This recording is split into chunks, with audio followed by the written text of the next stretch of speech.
رب اشرح لي صدري ويسر لي أمري واحلل عقدة من لساني يفقه قولي. فالحمد لله والصلاة والسلام على رسول الله وعلى آله وصحبه أجمعين، ثم أما بعد. السلام عليكم ورحمة الله وبركاته. سورة محمد آية نمبر 4. بسم الله الرحمن الرحيم. فإذا پس هر کلا لقیتم الذین چې تاسو ملاو شي آمنے سامنے شي په جنگ کې ملاو شي الذین هغه خلکو سره کفرو چې کفر کړي فضرب الرقاب فضرب نو پس اوخه سټرایک الرقاب داغوی گردنه داغوی شاگانه حتی تر دې پوری اذا هر کلا اسخنتموهم چې تاسو خوب اغوی قتل کړي اغوی ختم شي فشدو نو بیا اتړی الوثاق د مضبوطی سره، یعنی چې کم قیدیان اول خو تاسو اولنې پرایورټي بدای چې کله په جنگ کې تاسو ملاویږئ د فرست پرایورټي از اسخنتموهم چې بالکل ختم کړي چې څونه کفار دي د جړ نه ختم کړي جست کل دیم آل. خو بیا چې کم پاتې شو یعنی زخمیان دي او اغلا ژوندي دي فشد الوثاق نو مضبوطی سره نو اتړي فشدو اتړي الوثاق د مضبوطی سره یعنی هغه قیدیان اتړي فاما پس بیا خو یا منم احسانو کوي پاغوی باندې بعدو د دینه بعد یعنی دسی پری دی و اما او یا فداءن فدیت واخلی تاوان ته والی حتی تر دې پورې تدعا چې کی دی الحرب جنگ اوزارها خپل هتیار یعنی بالکل امن راشي ساسو منس کې ذالک دا حکم دی ولو یشاء الله او اگر اغاړي الله لن تصر نو البته خود به بدله اغسته و منهم د دوینا د اسلام د دشمنانو نه الله تعالی خود بدله اغسته ولکن لیبلوا لیکن الله تعالی دا جنگ زکه وکړو تاکي ازماو کی بعضکم ساسو باز به بعد د باز سره یعنی چې مسلمانان وګوري چې تاسو په ژوند کې څونه ایمان شته د جهاد جذبه شته دی او کنه او بل جنت ته تل دونه آسان خو نه دی. تاسو دا ګمان خو مه کوئ چې تاسو به جنت ته په آسانه باندې لاړ شئ. الله تعالی به تاسو ازمایش کوي ولکن لیبلو بعضکم ببعض والذین قتلوا اور پاتې شو هغه خلق قتلوا کم چې شهید شو فی سبیل الله د الله په لاره کې فلن یضل اعمالهم نو هرگز به هغه ضایع نه کړي اعمالهم د هغوی اعمال. اوکے سو دا چې کوم آیات دی د سورې محمد د بعض علما په نزدیک باندې دا مشکلات القرآن نه دی. اٹس ون آف د هارډست آیا ان د قرآن او د دې د تفسیر لپاره سکالرز د سورې انفال آیه نمبر 67 ریفرنس ورکوي. د سورې انفال آیه نمبر 67 چې کله مونږ سټډي کو که تاسو ته یادي نو مونږ سورې محمد آیه نمبر 4 ته راغلیو. اوس مونږ د محمد آیه نمبر 4 وایو نو مونږ به واپس سورې انفال آیه نمبر 67 ته ځو. بٹ اوس نه ایٹ دی اینڈ آف د ایکسپلینیشن به زه تاسو ته دواړه آیتونه کمپیر کم چې په دې کې الله تعالی څه وایي. اوس دا خبره خپل مایند کې یاد ساتئ چې دا جنگ بدر نه دا آیتونه مخکې نزول شوی دی یعنی لا بدر په میدان جنگ کې شوی نه دی خو د جنگ حکم راغلی دی. الله تعالی نبی علیہ السلام ته 2 چویسز ورکوي چې یا خو ابو سفیان پسې لاړ شه د چا سره چې اسیر سي د مکې د تجارت غټ لوی تجارت قافله را روانه ده د ابو سفیان نو یا خو هغه پسې ورشه او بل سایډ ته ابو جهل را روان دی د 1000 آرمی سره یا خو هغه پسې ورشه. په دواړو کیسز کې به فتح تاته ملاویږي. صلی الله علیه وسلم نبی علیہ السلام فائنل ډیسیژن و چې زه په ابو جهل پسې زم 1000 آرمی and it was a very strategic decision.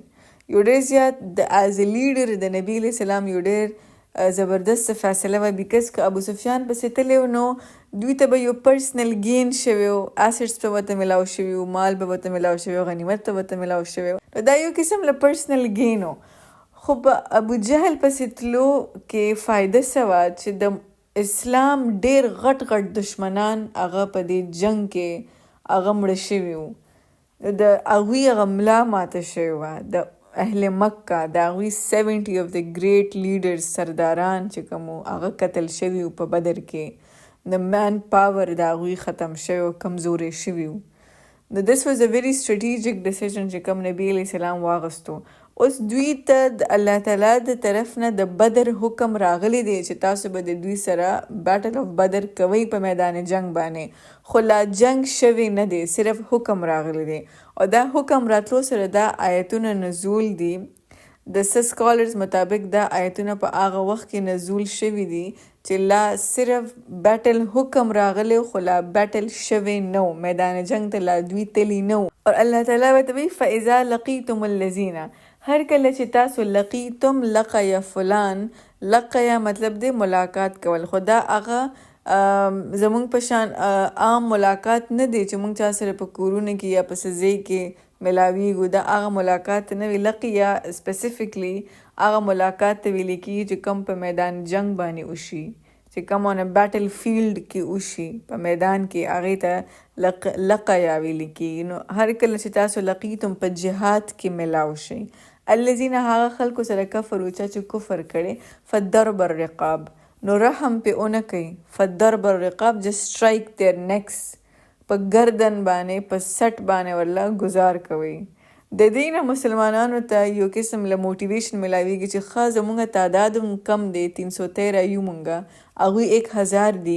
اور الله تعالی ورته وایي چې فضرب الرقاب د شانه پې گزار وکړي، چې د شانه ته په چا باندې گزار کړي، نو مطلب دا چې ته پې پاورفل یې، ته پې دبر یې، ستا سټرنث پې ډېر دی، ستا طاقت پې ډېر دی، ستا هتیار هم پې ډېر دی، نو ځکه پې ته د شانه په سټ باندې ورله گزار کې. نو مسلمانانو ته یو قسم له موټیویشن دی چې اوکې که مونږ په تعداد کې کم هم یو نو مونږ به د هغوی د بره یو، په پاور کې مونږ به د هغوی د بره یو.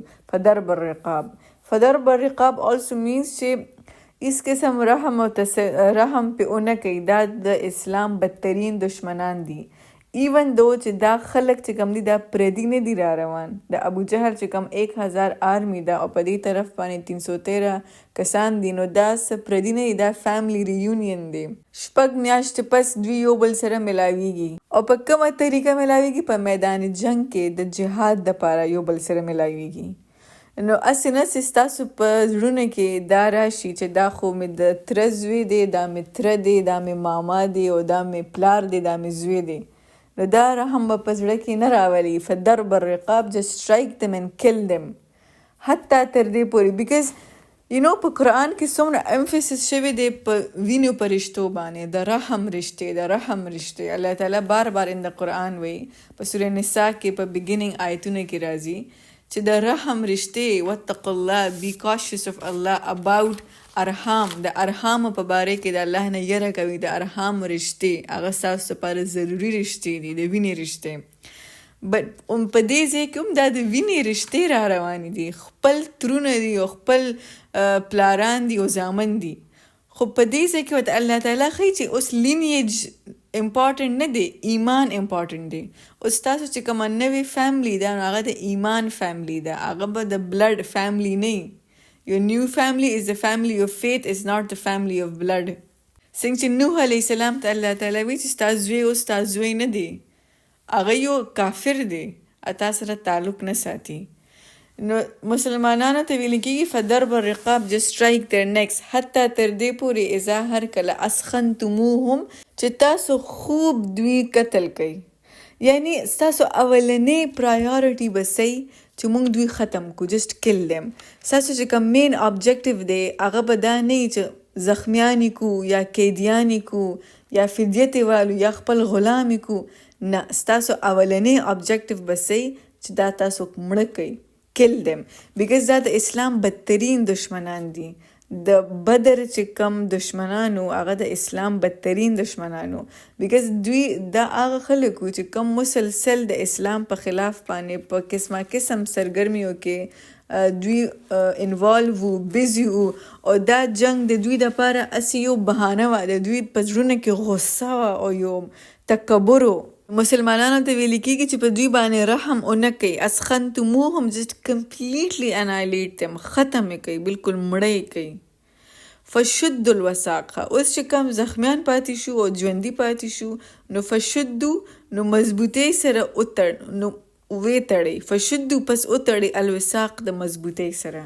د مضبوطۍ سره ځکه وتړئ چې هسې نه تاسو له دوکه در نه کي او پس تاسو په خلاف واپس روچت نشي او تاسو سره جنګ شروع نه کي. او داسې سست پسې مه تړئ، رحم پې مه کوئ، نایسلی مه تړئ بلکې ټایټلی وتړئ، لاسونه خپې ولا کس کې باندو. فشد الوساق. وساق لفظ is very interesting.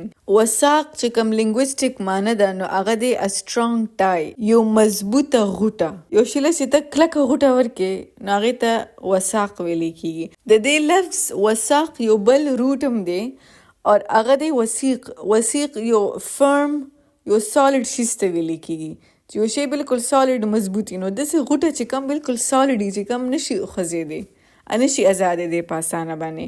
وثاق لفظ روټ ثقه نه هم راوتی، ثقه، او ثقه ویل کېږي ټرسټ او کانفیډنس ته. یعنې داسې طریقې سره غوټه ورکړه چې تا ته په خپلې غوټې باندې پوره ټرسټ وي او کانفیډنس وي چې دا نشي ازادې دی. also د دې لفظ د روټ نه وثاق نه میثاق هم راوتی، او میثاق څه ته وایي؟ strong a firm binding agreement.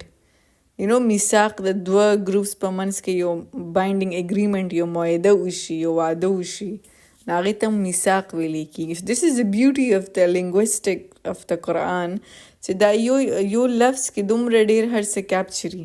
نو فشدو نو مضبوطۍ، نو اتړئ دا قیدیان الوثاق د مضبوطۍ سره. وثاق with trust, with confidence, you're firm or solid. ټایټ غوټه ولا ورکوي، دوی باندې به زړه نه خوږي چې just squeeze them، چې دوی که ګرځي نو دوی ته تکلیف سره ګرځي، د درد سره ګرځي، د درد نه چغې وایي، داسې طریقې سره دوی وتړئ. او دا عام خلک نه وي، دا د اسلام بدترین دشمنانو. فاما اوس دا قیدیان تاسو سره دي، اوس تاسو سره دوه آپشنز دي. فاما پس یا خو منم په دوی باندې احسان وکئ، یعنی احسان پې وکئ او پرېږدئ، بعدو د دې جنګ نه پس یعنی احسان پې وکئ او پرېږدئ. اور یا خو و اما فداعن، او یا خو تی تاوان واخلی، فدیه تی واخلی. حتی تر دې پورې تدع الحرب اوزارها، تدع چې کیدي الحرب جنگ اوزارها خپل هتیار. جنگ خپل هتیار کې خودل مطلب دا دی چې بالکل امن راشي. تدع دا یو پاورفل ایکسپریشن دی ان د قرآن، یو محاوره شان ده. جنگ خپل هتیار څنګه کیدي، خو چې کم دشمن دی نو هغه هار ومني، چې کم دشمن دی نو هغه کینی او بالکل امن راشي. د دې مطلب دی تدعا، تاکې کیدي الحرب جنگ اوزارها خپل هتیار، یعنی مکمل د مکې او د مدینې په منځ کې امن راشي. د دې آیت چې کوم سیکوینس دی هغې باندې لږ غور وکړئ. د دې چې کوم اصل ترتیب دی نو هغه داسې دی. دا ترتیب ډاکټر اشار احمد په خپل تفسیر کې لیکلی دی. ډاکټر اشار احمد دا لیکي په خپل تفسیر کې چې د دې آیت په الفاظو باندې که تاسو غور وکئ نو د هغې نه معلومیږي چې د الفاظو اصل ترتیب داسې پکار دی. فضرب الرقاب حتی اذا اسخنتموهم فشدوا الوثاق حتی تدع الحرب اوزارها فاما منا بعد و اما فداعا. که تاسو مخامخ مصحف قرآن پروت وي نو هله به تاسو په دې باندې پوه شئ. هسې داسې که اورئ بیا په دې پوینټ به بیا پوه نه شئ. That's why I emphasize چې که تاسو کله هم د قرآن تفسیر اورئ نو همیشه کوشش کوئ چې ځان سره مخامخ مصحف ای. اورېدل هم ډېره زیاته مزه کوي، خو د لیدو سره چې کوم اورېدلي نو هغې کې انډرسټانډینګ راځي، د قرآن فهم راځي، پوره صحیح پراپر انډرسټانډینګ راځي، او ته بیا ډېر پوینټس پکې ته په ډېر هر څه پوه شې چې کله ته ورسره آیات ته ګورې او بیا اورې. نو د الفاظو اصل ترتیب داسې پکار و چې فضرب الرقاب چې ووښئ د دوی شاګانې تر دې پورې اذا اسخنتموهم چې دوی مکمل ختم شي. فشد الوثاق نو مضبوطۍ سره وتړئ، دوی مضبوطۍ سره وتړئ تر دې پورې حتی تدع الحرب اوزارها، تر دې پورې چې جنگ خپل هتیار کیدي. چې کله جنگ خپل هتیار کیدي مکمل امن راشي د مکې او د مدینې ترمنځ، د هغې نه پس فاما منا بعد و اما فداعا. سو پورې چې امن نه دی راغلی، سو پورې چې حتی تدع الحرب اوزارها، سو پورې چې هتیار ښکته کېښودلی شوی نه دی، هغه پورې تاسو قیدیان مه پرېږدئ.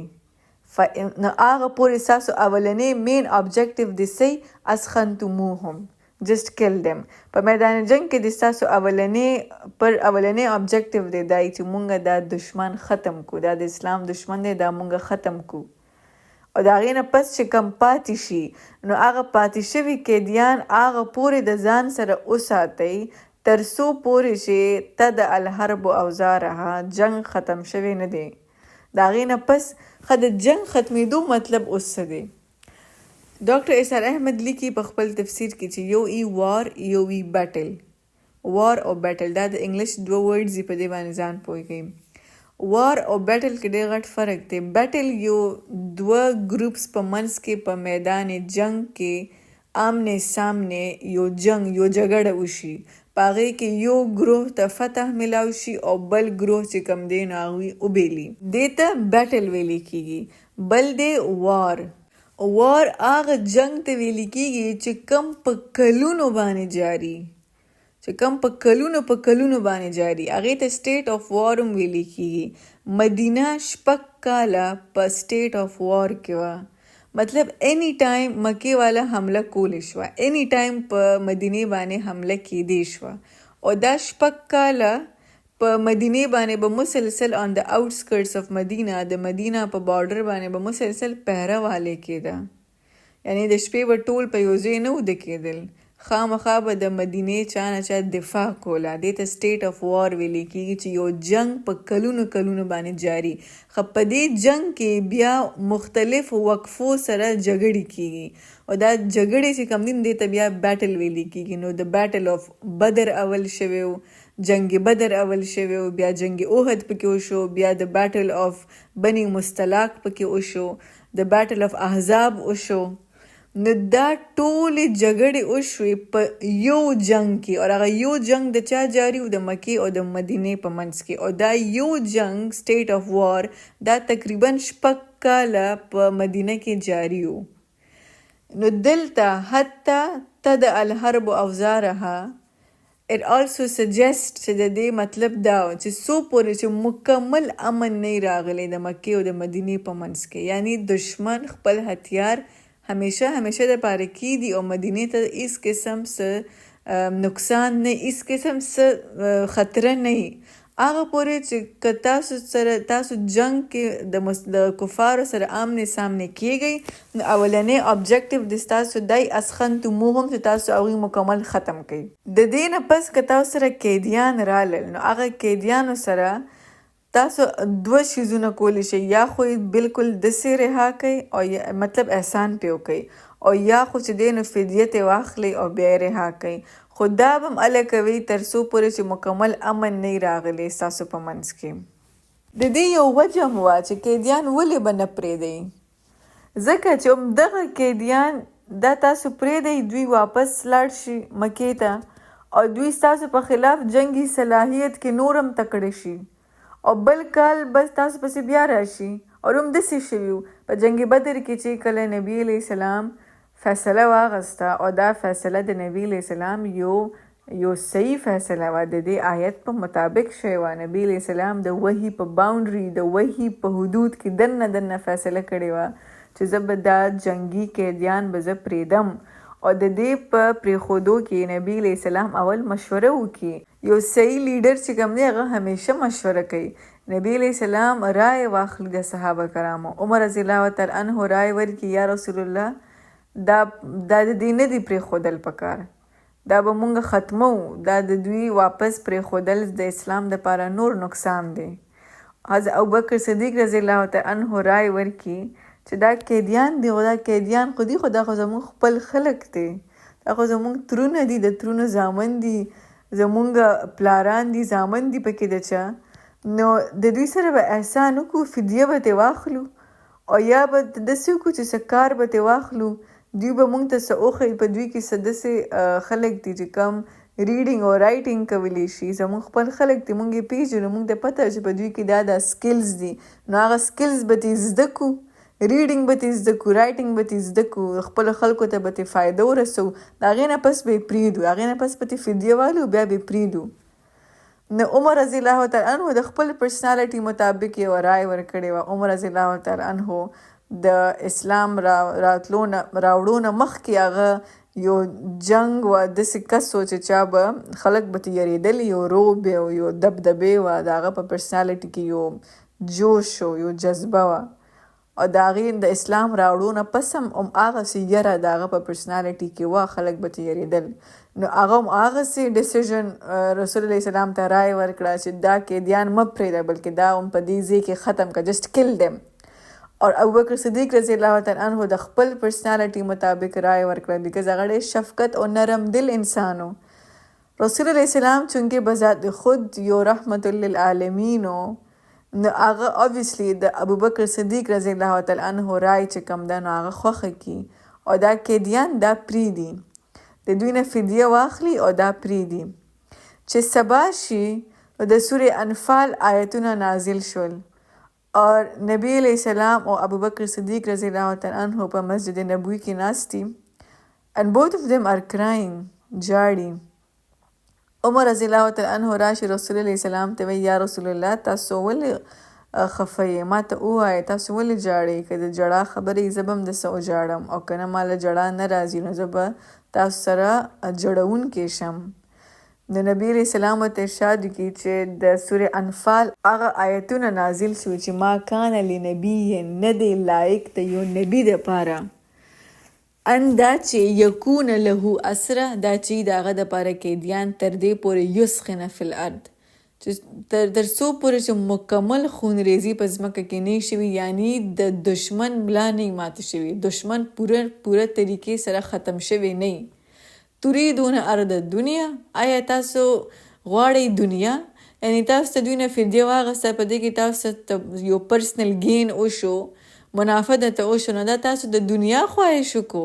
والله یرید الاخره، اور الله تعالی اراده کوي د آخرت. والله عزیز حکیم.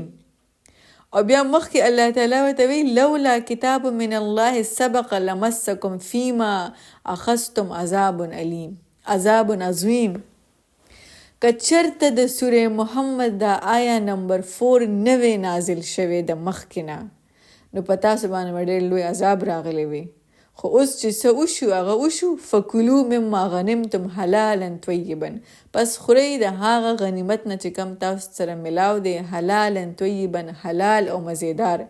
واتقوا الله، د الله تقوی اختیار کړئ، ان الله غفور رحیم، بشک الله تعالی بخون کې رحم کوونکی دی. د نبی علیہ السلام په خپل ذهن مطابق بالکل صحیح فیصله کړې وه. اټ واز ناٹ چې نبی علیہ السلام فدیه واغسته او قیدیان رها شو، نه، نبی علیہ السلام د سوره محمد د دې آیت په مطابق ښه صحیح فیصله کړې وه چې کله حتی اذا اسخنتموهم، هغه پورې جنگ وکړئ تر څو پورې چې تاسو دا دشمن کفار بالکل ختم کړئ. د نبی علیہ السلام د سوچ مطابق دا کفار ختم وو، دا چې کوم کفار په میدان جنگ کې وو نو هغوی بالکل ختم شوي وو. 70 ګریټ لیډرز د اهل مکه هغه په ځمکه مړه پراته وو، ابو جهل په ځمکه مړ پروت و، او د نبی علیہ السلام د خیال مطابق اسخنتموهم هغوی ختم شوي وو. خو د الله ته بهتر علم دی، د دې نه پته لګي چې نبی علیہ السلام د غیب و علم نه خبر، الله ته بهتر علم و چې دا چې کوم کفار قیدیان واپس شول نو دوی بل کال په غزوه احد کې راغلی او ښه نور طاقتونه سره راغلی او د دې مسلمانانو په خلاف باندې بیا جنګېدلي. ولو یشاء الله، او اگر وغواړي الله، لانتصر، نو خپله به بدل اغسته وی منهم د دوی نه، یعنی د اهل مکه نه به الله تعالی خپله بدل اغسته وی، خپله به پسې عذاب به راوسته وی، د کاڼو باران به پې کړی وی، سلسلې طوفان به پې راوسته وی څنګه چې د نور اقوامو سره شوي وو. لیکن لیبلو بعضکم ببعض، لیکن الله تعالی حکم درکو تاسو لا تاکې ازماو کې تاسو باز د باز نه، یعنی الله تعالی قتل غوښتل چې په تاسو کې څونه ایمان دی، په تاسو کې د جنگ څونه جذبه ده، او بل ام حسبتم ام تدخلوا الجنة ولما يعلم الله الذين جاهدوا منكم ويعلم الصابرين. آیا تاسو دا ګمان کوي چې تاسو به داخل شئ جنت ته، حالانکه تر اوسه پورې الله تعالی په تاسو کې هغه خلک نه دي معلوم کړي چې کم جهاد کوي په تاسو کې او کم صبر کوي په تاسو کې. تاسو جنت ته تلل غواړئ، جنت ته تلل خو دونه اسان نه دي. په دنیا کې ته چاله کور ورکې نو ته فری ورکې چاله کور، ته پې خرڅې، که ته پې خرڅې نه ته پې رینټ الې کرایي ته الې. څوک چاله په فری کې خو کورونه نه ورکوي په دنیا کې، نو جنت په بیا دونه په اسانه څنګه ملاویږي؟ نو تاکہ اللہ تعالیٰ ازماو کی، تاکہ اللہ تعالیٰ اگوری بعدکم ببعد، ستاسو باز د باز نه. والذین قتلوا، اور هغه خلق چې کم شهید شو فی سبیل الله د الله په لاره کې، فلن یضل اعمالهم، نو پس هرگز به الله ضایع نه کی اعمالهم د دوی اعمال. چې کم شهدا دي یعنی د جنگ بدر چې کم شهدا وو نو د هغوی اعمال به الله تعالی ضایع نه کی. نبی علیہ السلام ارشاد دی چې جنت ته چې کله یو کس لاړ شي نو هغه به چرته د دنیا ته د واپس راتلو خواهش نه لري، نه به هغه د دنیا ته د واپس راتلو خواهش لري او نه به هغه د دنیا یو شی خوښوي سوای شهید. شهید چې کم شهدا دي هغوی به تمنا کوي چې موږ دنیا ته واپس شو او موږ 10 بار یعنی بار بار د الله په راه کې موږ شهید شو، ځکه چې دغه شهدا به خپل قدر او قیمت او هغه خوب یا بیلیدلی، هغه صفات بیلیدلی، هغه جنت بیلیدلی چې کم یو شهید ته الله تعالی ورکوي. دا د مسلم حدیث دی. سیدنا مقدام بن مادی رضی الله تعالی عنہ ارشاد کړي چې نبی علیہ السلام فرماو کړي چې الله تعالی د شهید د پاره 6 اعزاز ورکوي. اولنې د خون چې کم داغه د وینې چې کم اولنې قطرې په ځمکه باندې پریوځي د هغې سره د هغه مغفرت وشي او هغه ته د جنت کې خپله ټکانه وښودلی شي. دویم هغه د برزخ د عذاب نه محفوظ شي. دریم د قیامت په ورځ باندې چې کم ټوله کې لوی ګبراهټي د هغې نه به هغه محفوظ وي. څلورم د هغه په سر باندې به د عزت او د وقار یو تاج پهناویږي. پنځم د ښکلو سترګو واله به وي. شپږم د جنت د حورو سره به د هغه واده کیږي. اور اوم د هغه د رشته دارو 70 خلک د پاره به هغه شفاعت کولی شي او د هغه شفاعت به قبلیږي. سبحان الله، it's beautiful. نو والذین قتلوا فی سبیل الله فلن یضل اعمالهم، هغه خلک چې کم د الله په لاره کې شهید شو الله تعالی د هغوی اعمال به نه ضایع کوي. سیهدیهم، الله تعالی به دوی رهنمایي کوي. د څه ته به رهنمایي کوي؟ د جنت د لارو ته. چې الله تعالی په سوره یونس کې وایي ان الذین آمنوا وعملوا الصالحات یهدیهم ربهم بایمانهم تجری من تحتهم الانهار فی جنات النعیم.